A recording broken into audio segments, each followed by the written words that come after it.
Saya masih jelasin sedikit tentang free will gitu. Oke, kamu dipimpin Tuhan awalnya. Kamu jalanin hidup kamu, karir kamu naik, pelayanan kamu bagus, katakan semuanya. Tanpa sadar, kita tidak melatih terus mendengar dia. Karena waktu kita ada di posisi itu, kita pikir kita tahu semua. Apa yang kita bisa buat oke aja. Waktu Tuhan sedang bawa kita, Tuhan sedang berkati, jawaban doa kamu semua terjawab. Tanpa sadar, kita selalu mendahului, kita lari lebih cepat. Ingat lagu, tiap langkahku diatur Tuhan. Tiap langkah, ini bicara tentang kebergantungan total. Ini yang kita latih, kita terhindar dari masalah. Hati nurani menjadi media Tuhan untuk mewahyukan dirinya. Level yang berikut adalah cara Tuhan bicara. Tadi hati nurani, sekarang melalui firman. Kita bisa mendengar berbagai hal di luar firman Tuhan. Tapi firman nggak ada yang pernah bisa bertentangan dan coba menggantikannya. Firman itu seperti garis tegak lurus yang dengannya kita bisa mengukur segala sesuatu. Yang kita bilang, ini kata Tuhan. Alat ujinya apa? Kamu ngarang-ngarang sendiri? Tuhan yang mana? Nah, alat ujinya firman. Usahakanlah dari kita supaya engkau layak di hadapan Allah. Sebagai seorang pekerja yang tidak usah malu, yang berterus terang memberitakan perkataan kebenaran. Jadi kamu juga uji pengajaran saya. Itu benar nggak tuh rambut putih ngomong itu? Gak usah takut. Jika ada sesuatu yang tidak sesuai dengan firman, jangan terima. Jangan terima. Walaupun dia ngaku, tadi saya doa 10 jam, Tuhan bilang. Itu yang saya bilang sihir. Tapi kamu harus uji. Jangan sembarang. Bagaimana kita membedakannya? Ibrani 4 ayat 12 ini. Sebab firman Allah hidup. Ya, hidup. Kuat. Coba. Jaminan kan? Hidup, kuat. Lebih tajam daripada pedang bermata dua. Manapun. Ini yang saya bilang. Gak bisa dilawan, gak bisa diganti dengan apa. Lihat. Dia menusuk amat dalam. Sampai memisahkan jiwa dan roh. Sendi-sendi, sum-sum. Ia sanggup membedakan pertimbangan dan pikiran hati kita. Kalau ini kamu terlatih, kamu dan saya terhindar dari persoalan. Bisnis kamu, karir kamu, pekerjaan kamu. Kamu nggak tahu, orang bisa senyum padahal dia niat jahat sama kamu. Pura-pura baik, salaman, peluk-peluk, padahal ada niat lain untuk itu. Nah, kalau kamu latih ini, baik. Kamu dijamin hidup kuat. Nah, bayangin. Dia jamin. Tajam. Gak ada yang bisa lawan.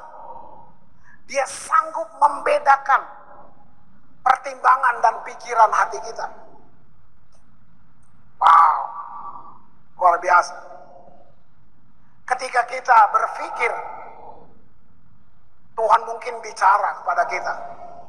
Nah, di situ firman Tuhan yang kamu pelajari, dia akan masuk. Dia akan kasih tahu.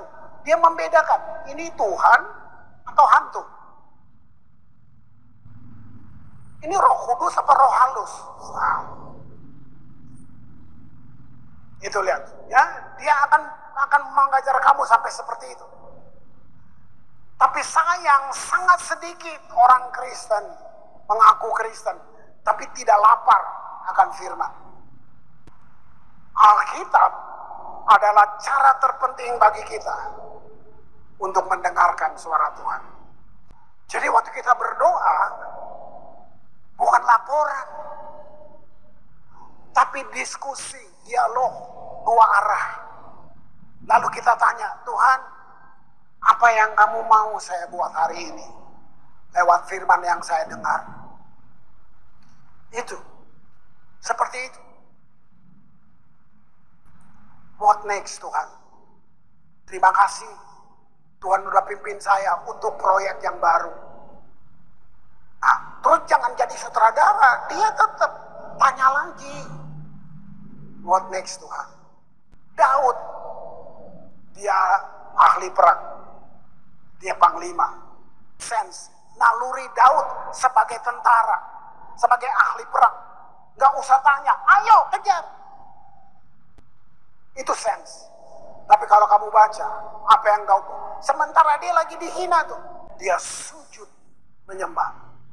Kedengarannya sangat sepele. Dia tanya, Tuhan, kejar jangan. Itu kan pertanyaan. Kayak anak kecil. Tapi lihat gak? Itu yang saya maksud. Dia gak pakai kemampuan militernya itu. Sense-nya. Naluri perangnya. Dia tanya, kejar gak Tuhan? Kayak anak kecil. Tuhan bilang, kejar. Gak ada yang luput. Berhasil semua. Kalau Tuhan yang bilang, Tuhannya bertanggung jawab untuk menyelesaikan. Kamu bisa apa Kris dulu? Begitu kamu di dalam Kristus, saya mau bilang, kunci-kunci itu dibuka.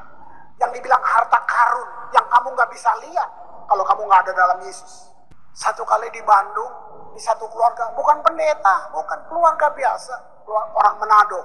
Dulu nggak ditaruh di hotel-hotel, enggak, nginep di rumah, gitu. Pelayanan di Bandung.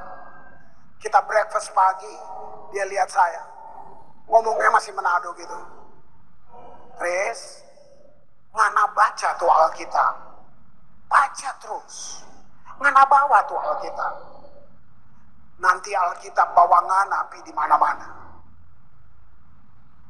Saya belum pernah dengar pendeta ngomong itu. Saya sudah bawa istri saya ke 5 benua. Anak-anakku masih kecil. Kita ke luar negeri kemana. Bukan bisnis. Alkitab. Benar tuh dia ngomong. Ngana baca tuh Alkitab. Nanti Alkitab bawa ngana di mana-mana. Nah, firman Tuhan itu nafasnya Tuhan. 2 Timotius 3 ayat 16.